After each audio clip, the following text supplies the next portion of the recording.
Well, thank you for the introduction, and hello everyone into our Predictive Analytics Week. In today's webinar, I'm going to talk about CART and random forests. So let us get started. First, I would like to introduce a very simple problem. Look at these lovely little creatures here, and hopefully you can all enjoy their presence.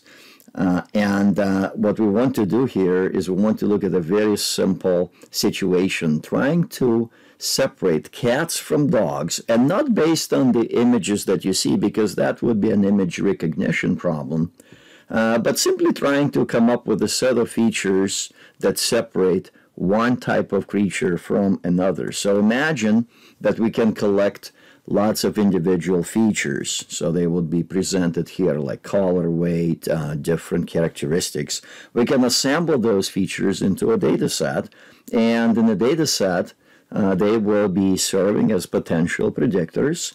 And our objective here is trying to predict the kind of whether we have a cat or a dog using some of those potential features. So in a nutshell, we want to predict the binary response using the collected features associated with different types of animal. So how can we approach this problem? I'm a classically trained statistician, and normally in a traditional paradigm, we could address this problem by constructing the so-called logistic regression. So we could convert all of the input data into a table of numbers, and I would use continuous variables directly or convert binary variables into zeros, ones, etc. Then we would fit a straight line equation in the log odds space to maximize the log likelihood. And it would, could use then the resulting equation to calculate the probability of being a cat versus a dog. And in a formula level, it would look something like this. The log odds of being a cat would be some type of equation like this. And the probability of being a cat could be calculated based on the log odds transformation. Now, I don't know about you, but when I look at this, my overall conclusion that this is insane, because it's not necessarily the best way to present a solution in this seemingly straightforward problem. Well, it turns out I'm not the only one. There was a group of statisticians back in 1980s that have realized that there are limitations to logistic regression in certain specific scenarios and in certain applications. So they grappled with this problem, and eventually they produced a whole new algorithm that revolutionized the area of data science and predictive analytics, and they called it CART, Classification and Regression Trees. CART algorithm later flourished into even more advanced algorithms that we'll talk about later, including random forest, TreeNet, and Mars. So what would be the CART approach in this case? The CART approach can be summarized in a very simple formula. Ask questions, divide and conquer based on the answers that you see in the data set. So in this case, we have a data set with all of these different individual features, and we could start asking all of these different questions based on the features that we have, one at a time, investigate what happens in the data set, and identify the solutions and the best approaches to separate cats from the dogs. So, for example, a potential simple classification model could look like this. First, we ask a question, is the lifespan longer than 10 years? If the answer is yes, we ask another question, does it have sharp claws? If the answer is yes, then we can, with high confidence, predict that it's a cat. Otherwise, we predict that it's a dog. Similarly, if the lifespan is less than 10 years, we ask another question, does it bark? If the answer is yes, it's a dog. Otherwise, it's a cat.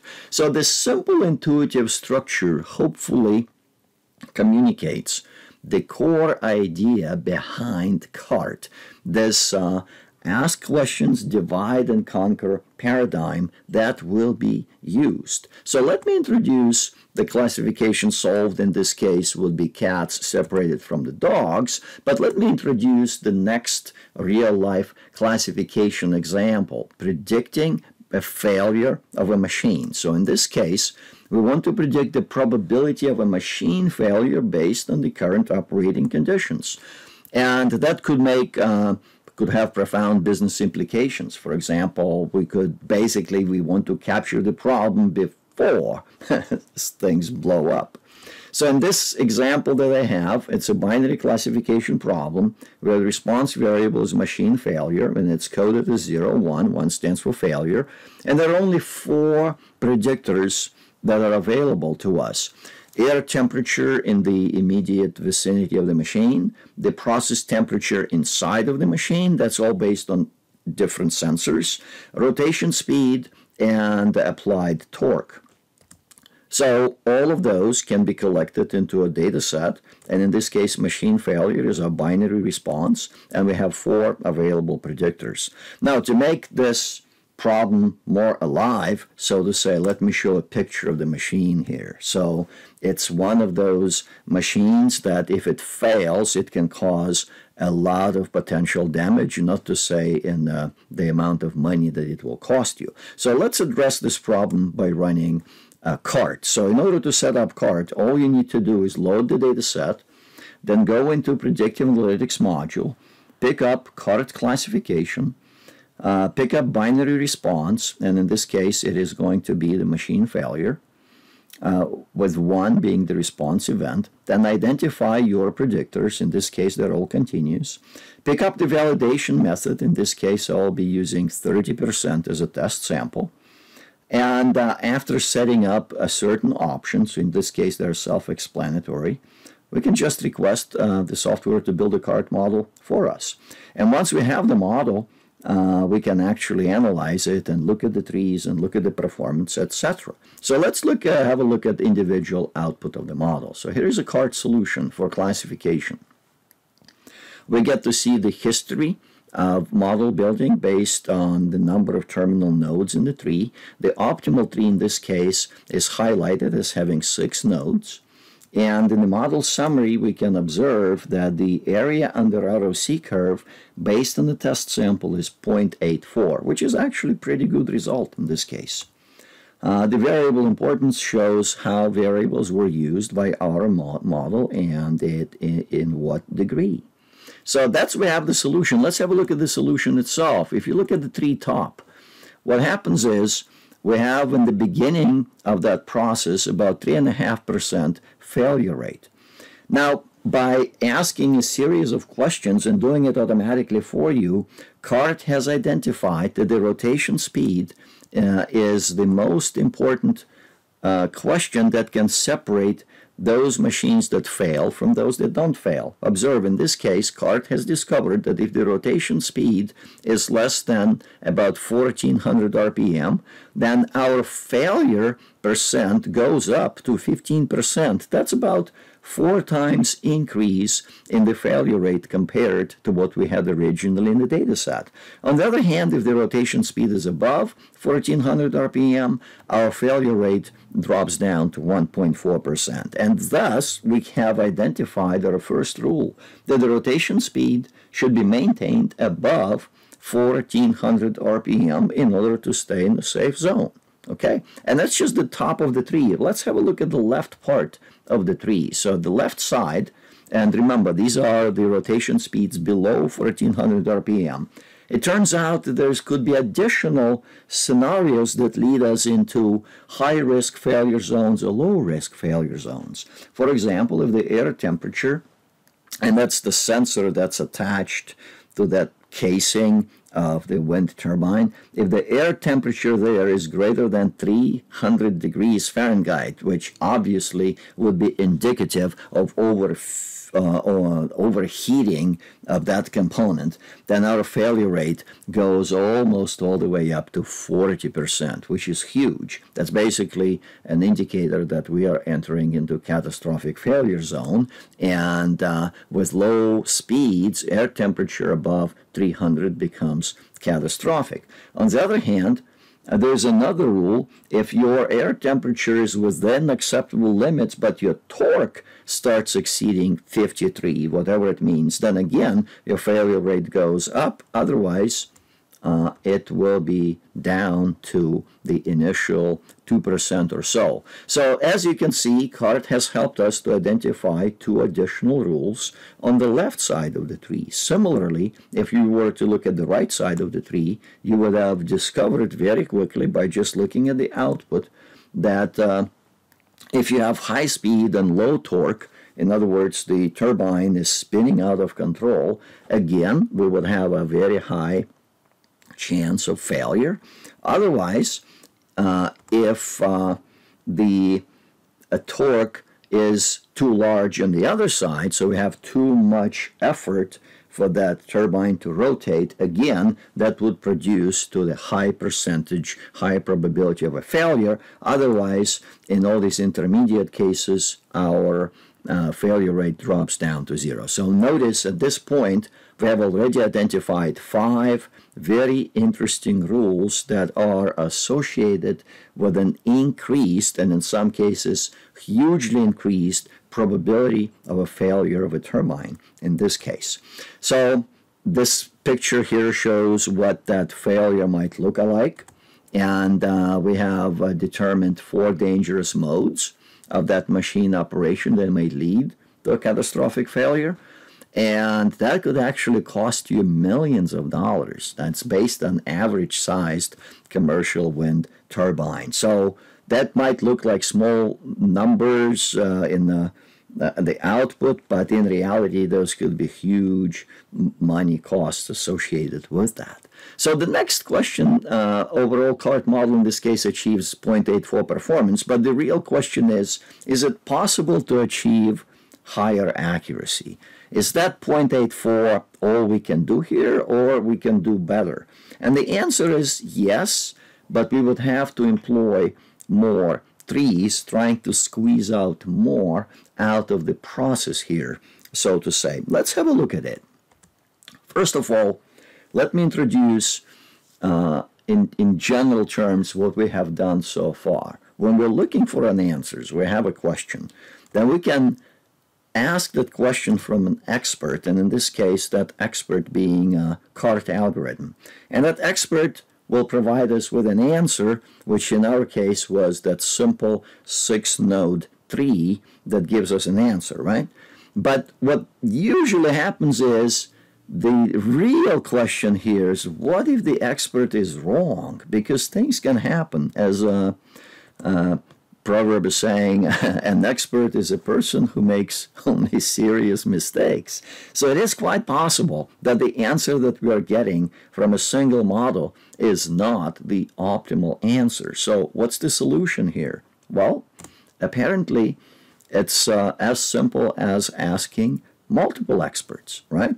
So instead of asking a question from one expert, we will ask another one, and another one. In other words, we are seeking a different opinion. And once we've assembled all of the different answers, we can now decide on the final answer by either averaging or voting, right?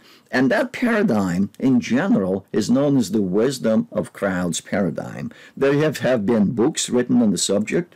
It's quite popular out there, and even mainstream media in the different shows sometimes employs ask the audience type of approach in order to zero in on the right answer, right? So keep that in mind. Very powerful paradigm, and incidentally, it can be used in predictive analytics as well. That leads us into random forest, which is an ensemble of trees technique introduced by these 2 lovely individuals, Leo Bryman and Adele Cutler, in early 2000s. And according to that approach, we're going to generate multiple trees independently, and the differences will be induced by sampling variables and observations from the original data. So there's going to be a large amount of sampling taking place, and each iteration proceeds independently from all the others, and it produces different trees. And once we get those trees, we can make final predictions by either averaging, if it's a regression problem, or voting, if it's a classification problem. You could visualize it as this little picture here. So we have individual trees, 1, 2, 3, 4, etc. Each tree is based on its own selection of features and observations, and then we can finally employ majority voting to make the final prediction. Okay, let me show you how easy it is to set up a random forest model. Again, you go to Predictive Analytics module, you pick random forest for classification, you identify binary response as a machine failure. It's the exact same setup as we did for CART. And we identify independent test set for validation, and we set up 300 trees for starters to implement this wisdom of the crowd approach. And once the model is finished, we can look at that model and we can scroll the results and see all the right things. So let's have a look at the output. And again, that's a reminder of how important this particular problem is to us. Here is the history. As you can see, when that ensemble of trees adds more and more trees, our out-of-bag or test sample errors are quickly dropping down. So you can actually see the benefits of learning from this entire ensemble. The end result is we get to see variable importance, how individual predictors are being used. There's only 4 in this case, but there could have been hundreds, in some cases thousands and tens of thousands. And the model summary here shows that our test sample performance went up to almost 89%. And also notice there's another column here that says out-of-bag performance. And out-of-bag performance uses internal estimation of the error without relying on any test sample at all. The reason I included test sample here is that I want to be explicitly comparable to CART. But if I were to run random forest on its own, I could have easily run it with only out-of-bag using the entire data set for model building. Now, in this case, my test performance is actually 5 points higher than what we had in the case of the individual CART tree. And that highlights the importance and the advantage of running this wisdom of the crowd committee of experts, which is a random forest model in this case. As you can see, from 0.84 to 0.89, our accuracy has been dramatically improved in this case. So that's the random forest for the machine failure problem. Let's look at another problem. So this time it is going to be a regression problem. We're going to predict energy output of a solar power plant. And again, we want to make that prediction based on the current meteorological conditions. Okay? So there will be various business implications for this. Like, for example, we want to prepare for the coming storm or for polar vortex or anything that's out there. It's always useful to know how we can predict how much energy we're going to get tomorrow if the weather forecast is such and such and such, right? So there will be a regression problem. Response variable is energy, the output of the solar power plant in kilowatts. It is continuous, therefore this is a regression, and there will be 9 predictors describing different things, like has a solar plant. Again, we want to avoid the possibility of a total blackout, the way it's been happening recently, unfortunately. And in this case, our response is continuous, so we're working with regression, and our predictors are all the different mix of things, like, for example, how high the sun is. Each observation is on an hourly basis, so that's time 5 a.m., 6 a.m., 7 a.m., and for each time of day, each hour of day, we record sun elevation, sun direction, air temperature, precipitation, cloud cover, what is the percentage of sky covered by the clouds, relative humidity, wind speed, wind direction, barometric pressure. And our objective here is to predict the energy output of this solar power plant. So let's unleash CART onto this problem. Again, here's the data set opened in Minitab.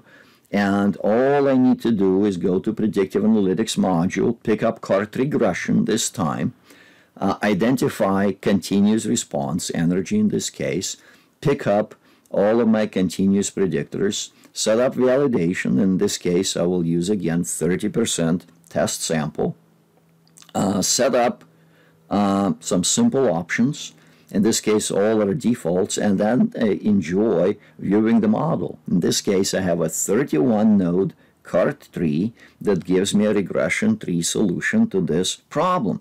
So let's have a look at individual parts of this solution. First of all, notice the history. CART built a very large tree internally, then it progressively truncated it back.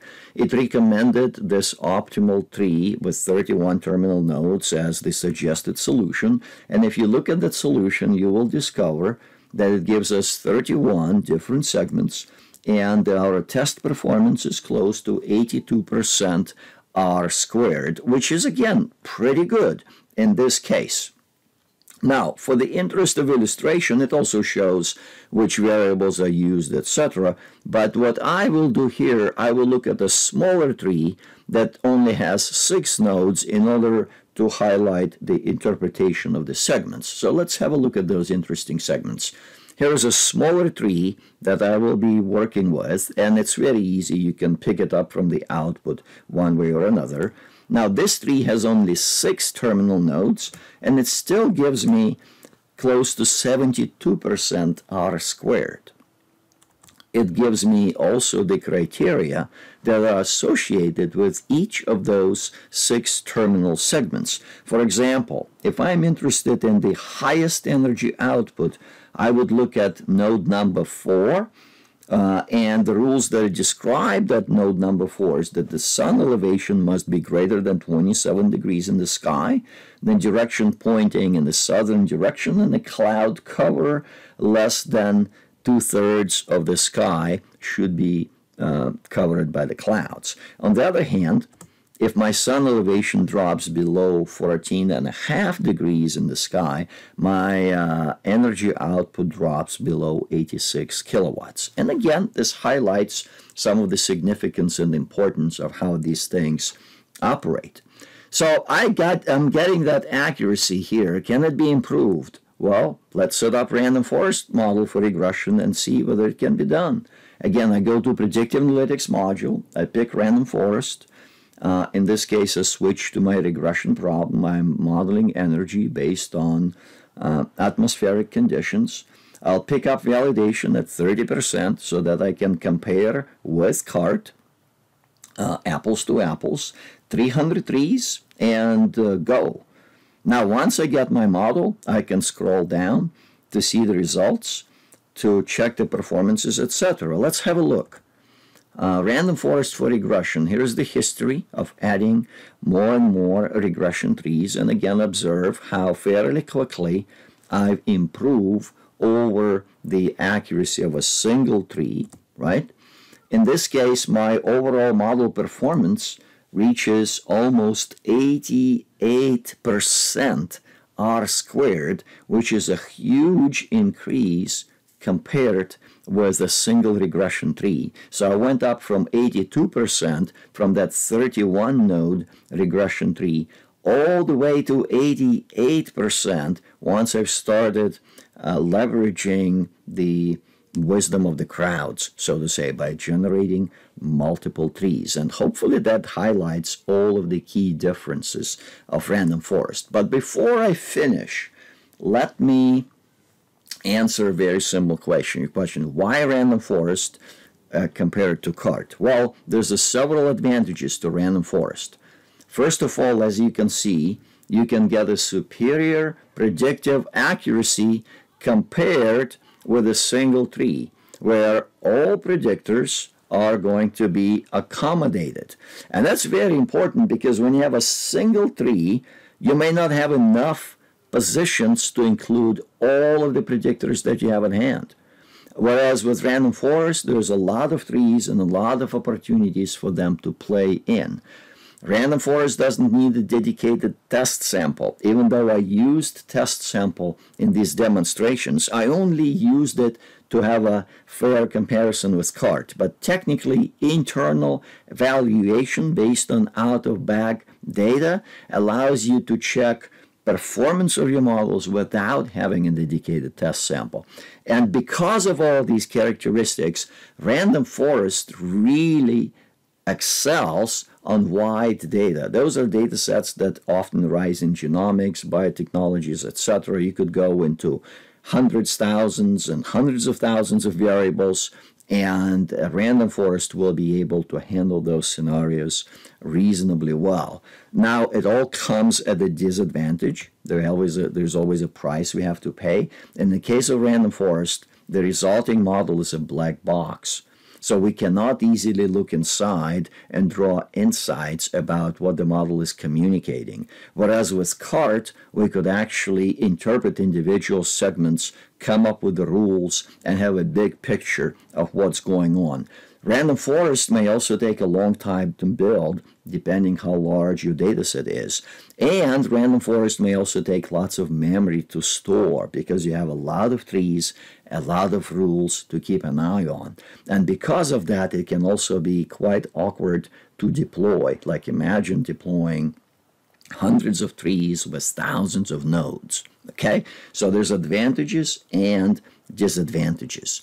And finally, let me just summarize what we have learned today. I've only introduced two powerful machine learning techniques, a single tree and an ensemble of trees independently grown. We addressed two very important practical problems. One has to do with the machine failure. It's the classification problem. The other one is predicting energy output. That was a regression problem.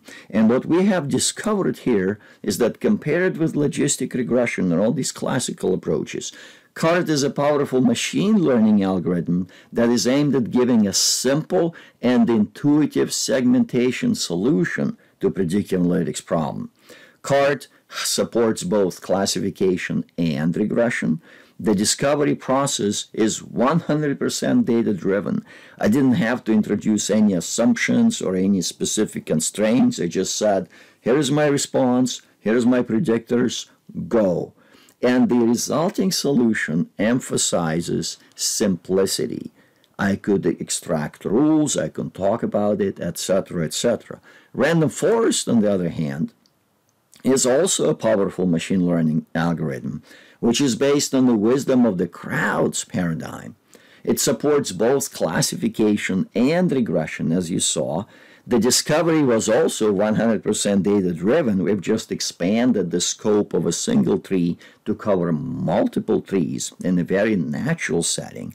And the only reason we did it is that because it emphasizes accuracy. And we all saw that significant improvements in accuracies that we obtained as the result of running multiple trees.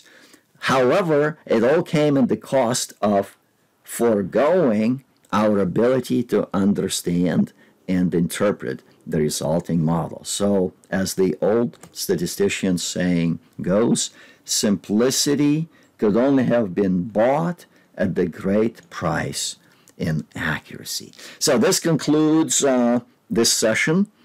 In the future, I'm going to introduce more powerful algorithms or algorithms that are equally interesting, but they operate from a different paradigm, and I really hope you will come back. And at this point, I would like to close and open our Q&A part of the webinar. Thank you so much, and I'll see you next time.